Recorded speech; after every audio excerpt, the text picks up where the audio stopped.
Hello everybody. So due to the pandemic, I've had a lot of free times on my hand, and therefore I decided to start a YouTube channel and maybe even a TikTok channel that reports on issues that I find important and underreported.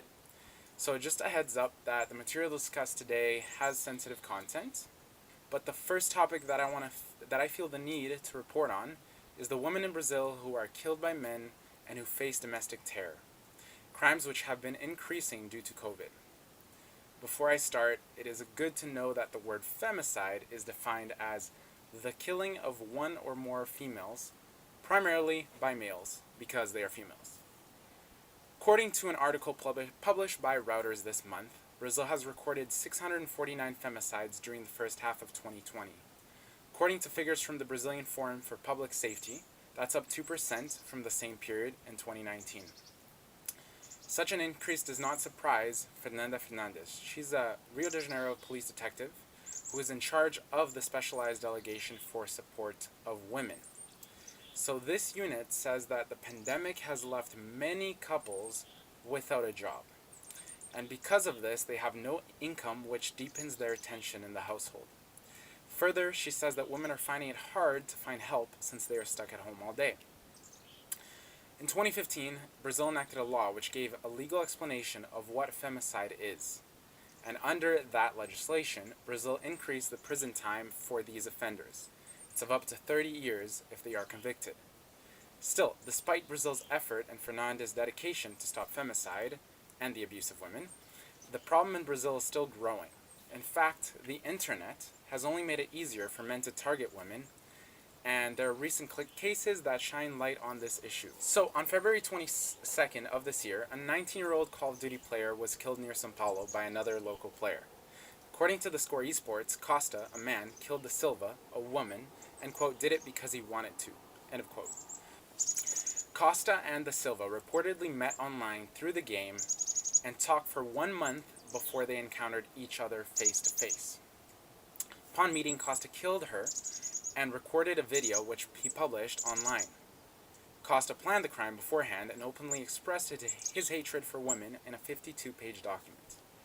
Unfortunately, Costa managed to use an online platform to commit these wicked acts.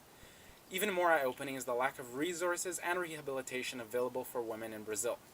For instance, a 2019 article from The Guardian states that there are only 74 shelters for victims of domestic violence in Brazil, in a country that has 200 million people, more than 200 million people. Within my criminology degrees that I study in university, I've observed that the crime rate increases when there is a lack of resources in regards to mental health. And in a time where teenagers are feeling, I quote, lonely, disorienting, depressing, and even suffocating, end of quote, according to the New York Times due to COVID, Brazil and other countries have to step up and offer these free mental health services. Think about how the statistics could change if women, men, and kids of all ages had access to talk to a trusted person, or how relationships within the community might differ if people weren't stigmatized for getting help.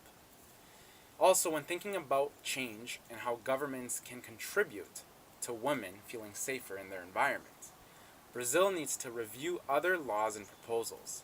For example, 3 weeks ago, Brazil's current government, they relaxed its laws for private ownership of guns. And with that in mind, they need to think about the consequences of these new rules for the women who already feel in danger from their spouse, or determining if more guns will increase femicide or harm to women.